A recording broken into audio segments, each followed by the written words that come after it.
Hey everyone, I'm joined by Thomas with a lone playthrough. Thought I might as well. I've got the game now. Anyway, I'm going in blind, don't know what this game's like. Let's go.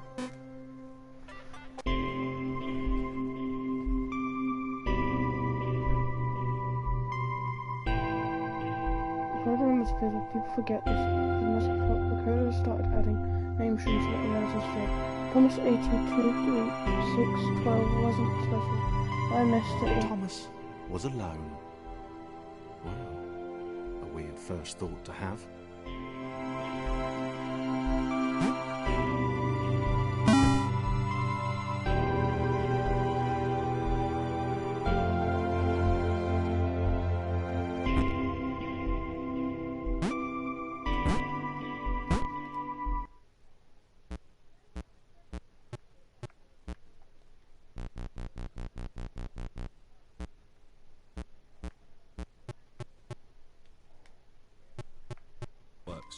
Seeing gravity for the first time, understanding how falling feels, and then actually kind of talking about that in the voiceover to kind of have a bit of fun with it.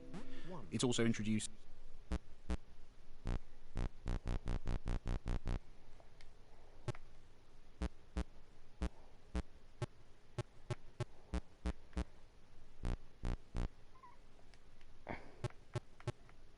the whole alone thing. 2 portals. They led somewhere. He'd yet to work out where. 3 falling. Thomas was absolutely fantastic at falling. He was almost as good at falling as he was at observing.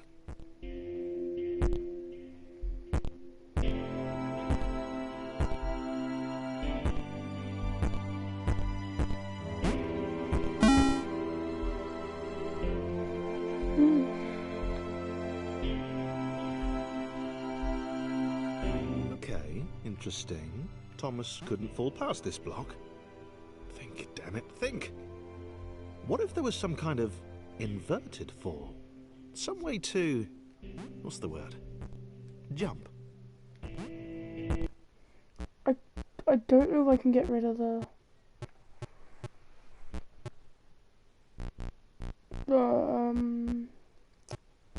it's called... the bar, whatever. It worked! Thomas had solved the great inverted fall mystery.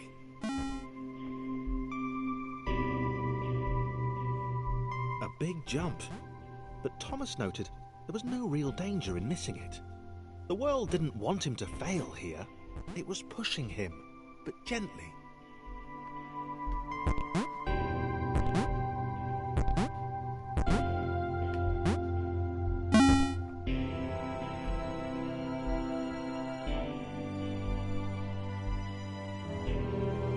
This all seemed a little dangerous.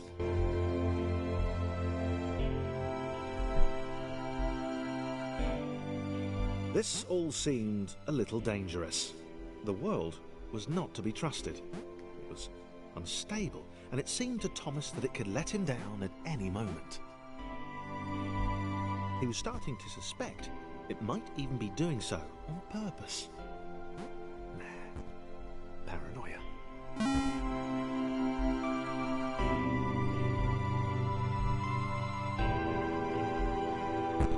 Thomas wondered whether the portals were actually taking him anywhere. He felt like he was making progress, but there wasn't really any way to know. He seemed to be moving predominantly up and to the right, which might, or might not, be important.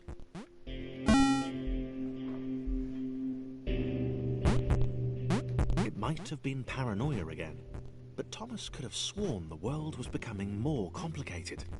It always seemed to be one step ahead of his skills. It had been designed just for him. He wondered why. Was the world testing him? No, too obvious. Something about the boiling, toxic, glowing water intimidated Thomas. He didn't like it. He certainly didn't want to swim in it. He made another mental note. 4 water. Not good. To be avoided.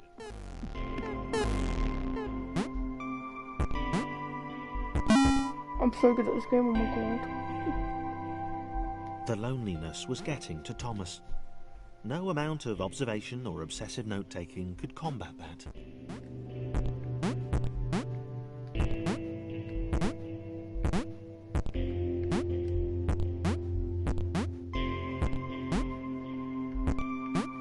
I don't actually get what this game is about, but it seems interesting. What about why Thomas is alone, or what Thomas is alone? Who knows?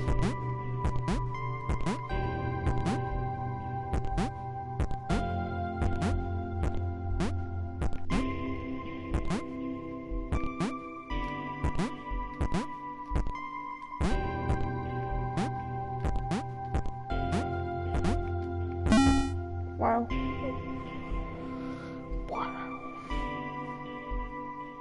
Thomas had a new theory. The world was training him. He could feel himself getting smarter. There was the mental list to consider.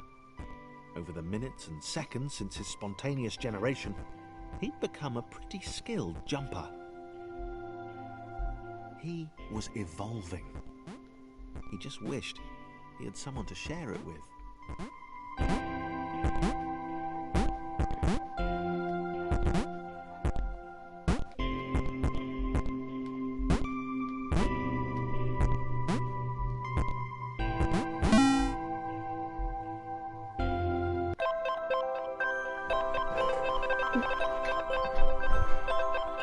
I submitted hundreds of bug reports. I told that idiot was talking overlapping scripts. More than one AI was bound to be spawned into an environment at some point. Turns out I missed the point that where I changed everything. Progressive pure Ooh. Chris took an immediate and deep dislike to the skinny red rectangle. Who the hell did this Thomas think he was?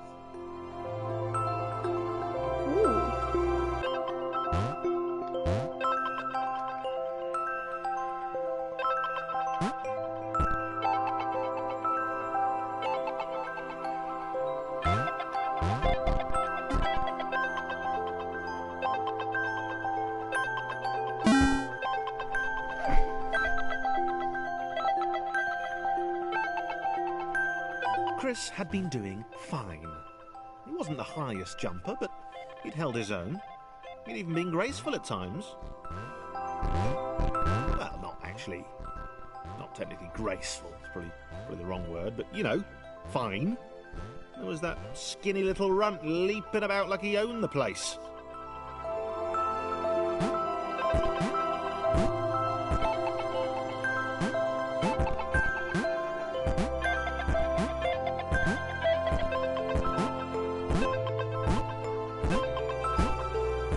This isn't alone anymore.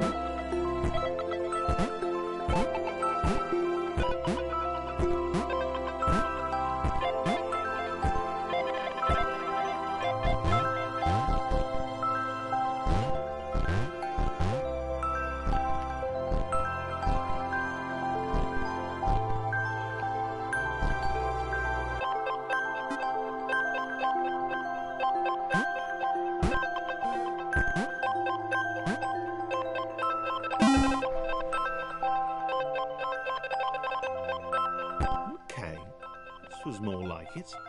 A glowy white thing. Only Chris could get to it, which of course made it all the more enticing.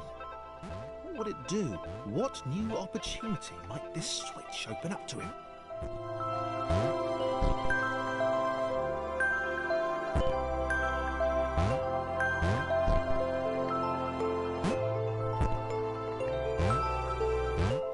Great.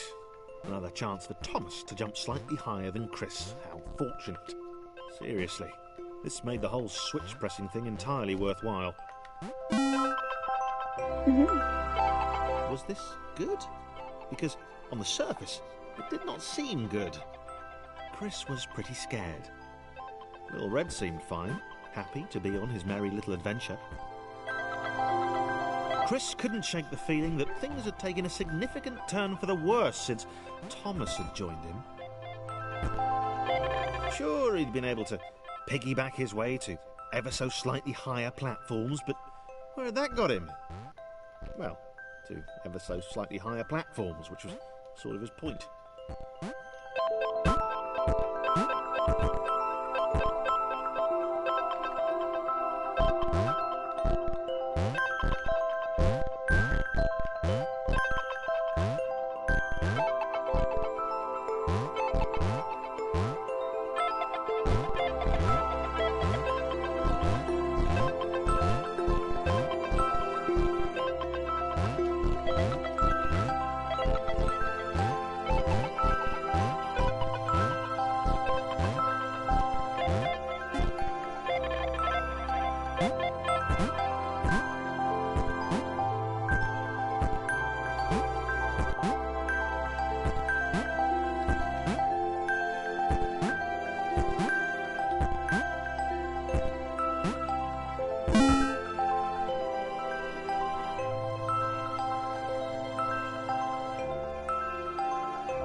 Chris stared at Thomas with pure hatred.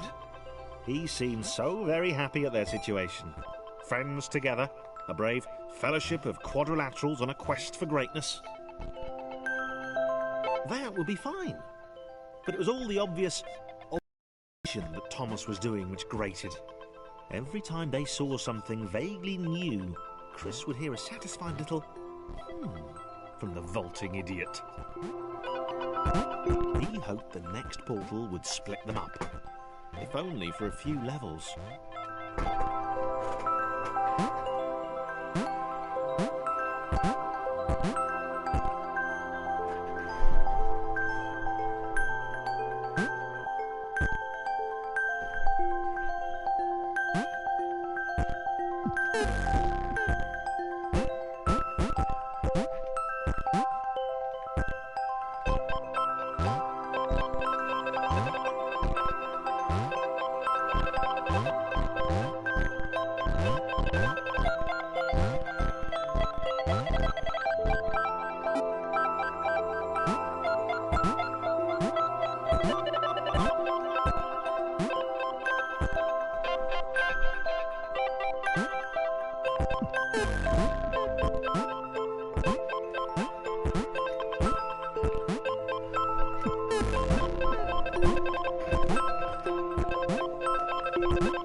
Ooh, new person.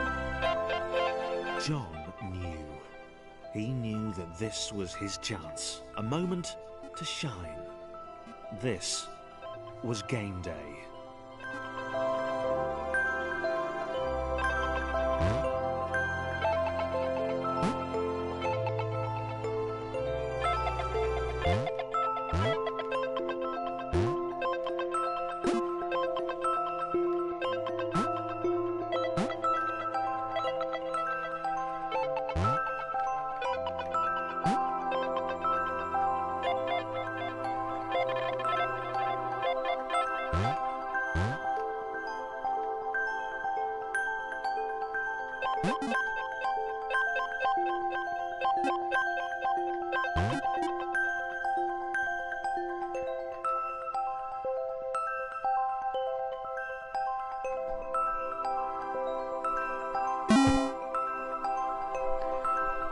This would not do. John needed room to show off his exceptional skills. As it was, he was trapped on the wrong side of these little dot things. Where did they come from, anyway?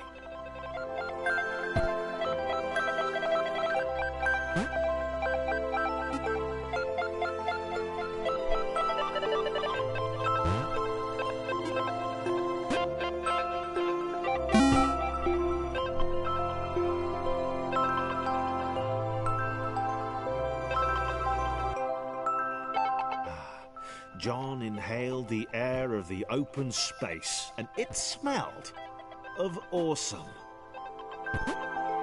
Time to flex those muscles, to put his training to use, time to show those little dots how it was done. John decided to press the switch, to let the little dots catch up with him. John cared for his new allies. You could tell from the sympathetic expression he'd practiced in the mirror all these years.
This game's actually fun. I don't get why. It's probably because it's puzzle solving.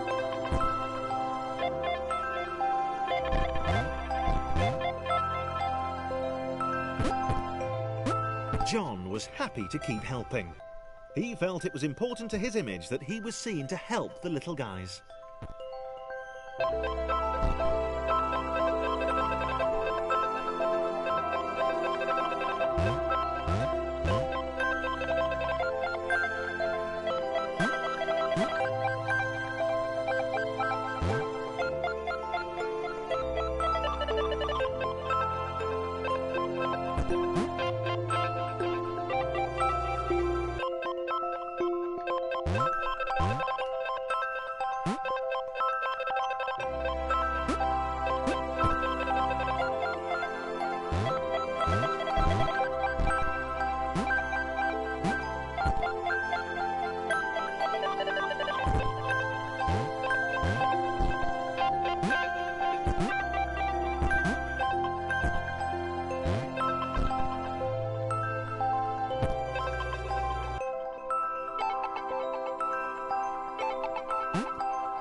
He didn't mind them so much either.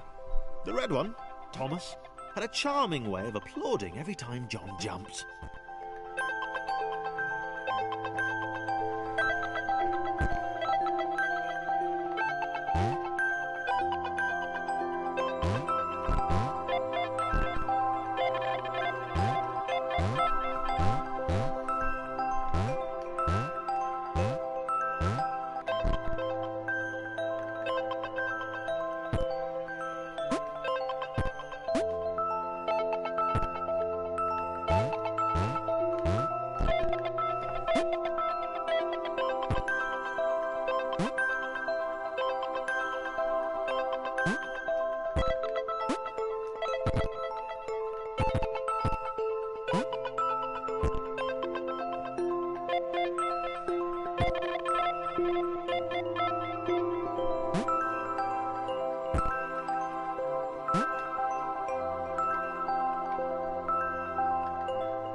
The angry orange one was less immediately likeable, but his unremitting cynicism and tutting amused John.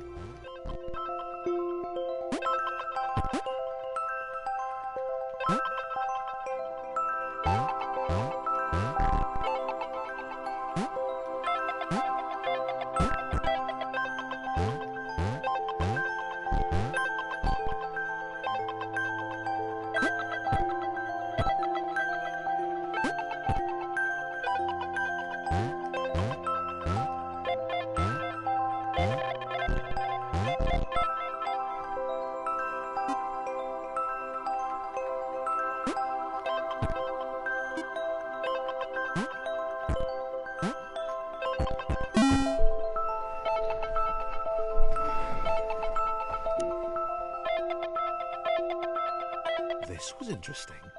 A floating target. This would require coordination, balance, and timing. John was sure the dots would be lost, but he was happy to guide them to triumph.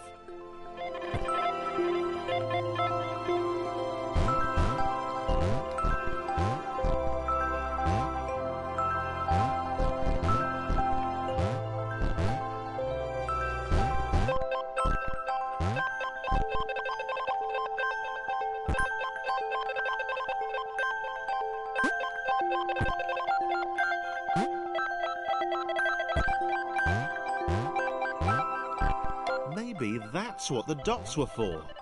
They were there to extend John's reach, to make his performance even more impressive. John liked the thought. He decided to keep them.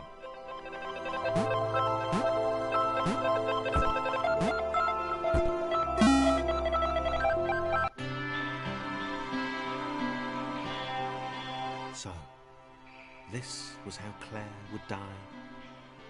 She knew it would happen eventually. She was rubbish at jumping, and she moved slowly. She felt a little like her continued existence was breaking some kind of natural order. The crumbling pillar was a dramatic death, she supposed. Wait, what? Claire couldn't shake the feeling that she was not, in fact, dead. It was at that moment that Claire realised she had superpowers.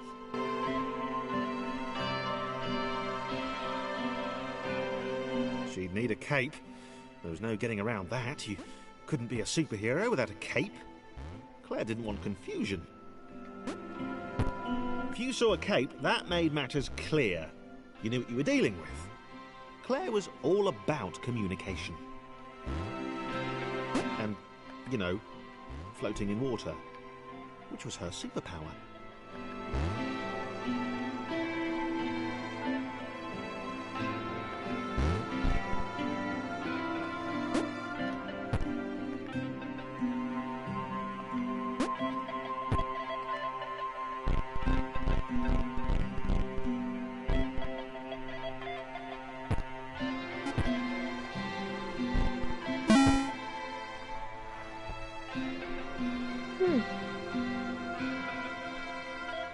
Right, Fear not, my skinny friends, for I am Claire, and I will save you. Claire needed to come up with a superhero name as soon as possible. Claire was rubbish.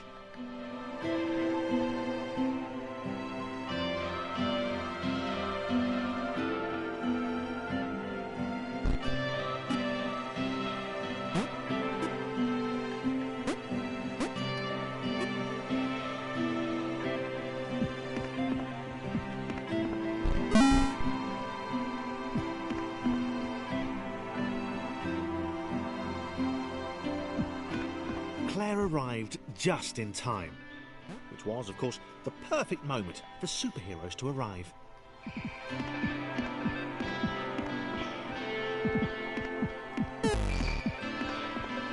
Claire arrived just in time, which was, of course, the perfect moment for superheroes to arrive. Claire arrived just in time, which was, of course, the perfect moment for superheroes to arrive.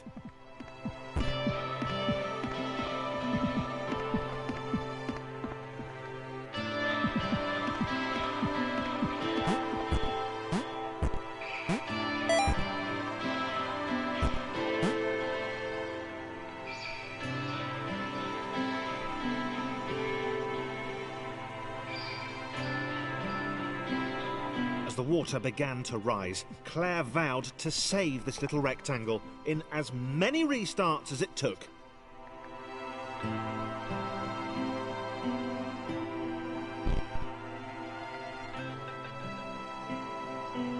Claire wondered if Thomas would make a good sidekick.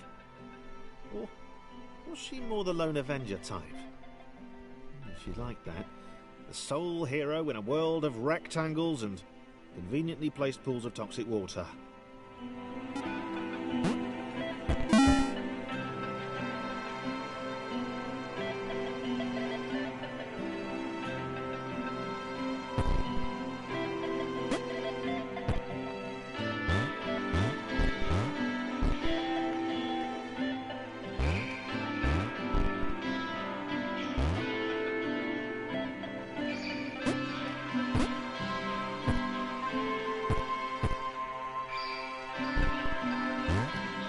The others told Claire that staircases were a bit of a fixture here.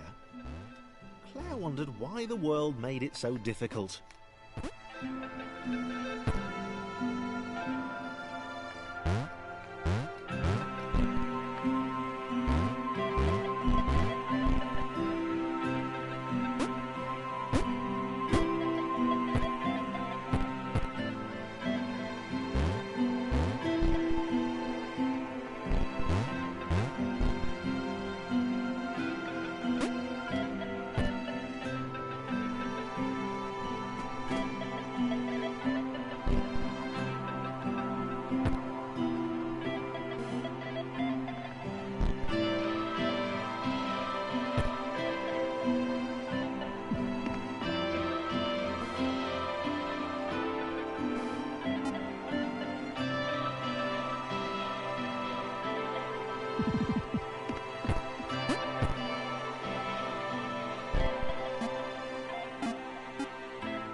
Probably needed a nemesis, a villain who would show their true colours at the worst possible moment, hurting all she held dear. Chris was the most obvious choice. He seemed stroppy enough, and his jump was so pathetic that it conveniently avoided Claire's insecurities. Yes, Chris. Diabolical Chris. The fiendish Christopher.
won't be any more people. Wait. Where's Chris gone?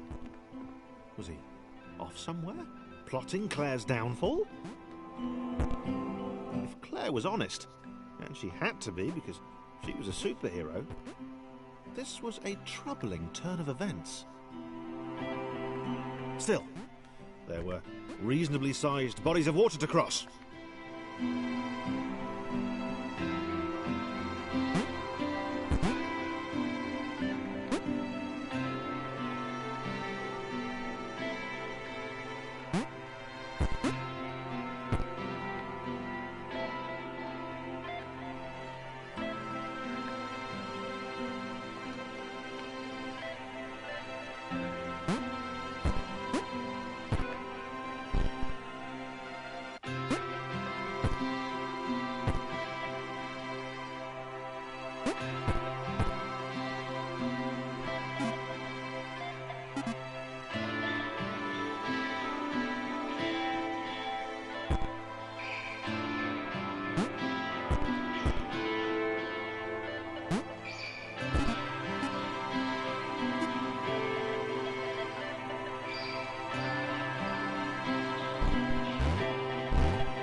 Platforms over water, eh? Claire's newly heightened senses told her that there were multiple paths across with various possible configurations of the little posse.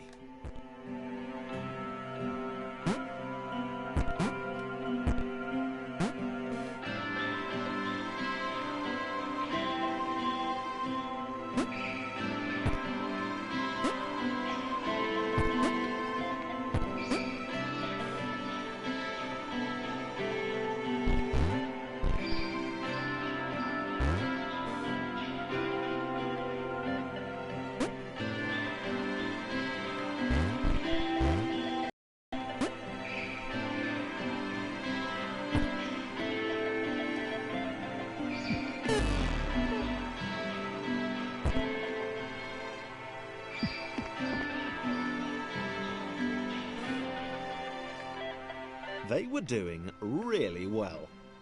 Claire hoped she could get them all across. John was fully aware he could do this alone. Thomas hoped he'd never have to.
Claire was alone, which was odd, because she wasn't meant to be alone.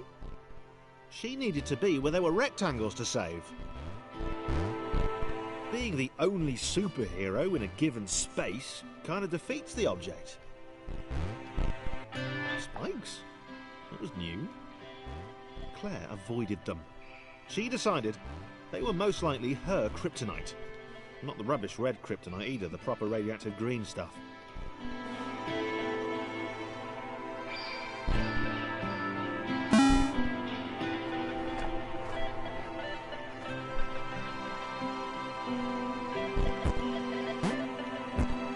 Wow. Deja vu. The world was repeating. And this time Thomas was here. Claire felt something had gone wrong. There was a disturbance in the force. Something had altered the matrix. The world was reacting to their progress. It was amassing its forces. It was plotting against them.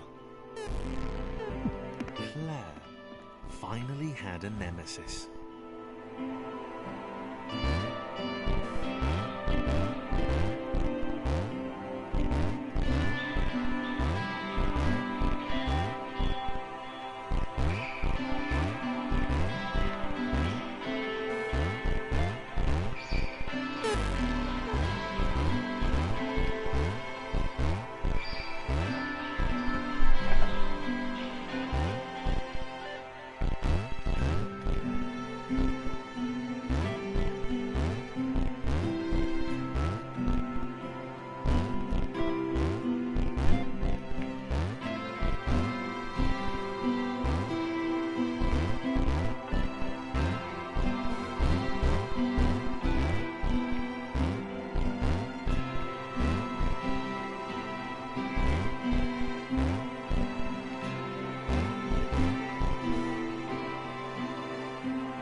Laura was pleased this one was behind a wall. Maybe he'd never know what she could do. Maybe they could just have a conversation, hang out. As long as he didn't find out what she could do, which would never happen so long as they stayed separate.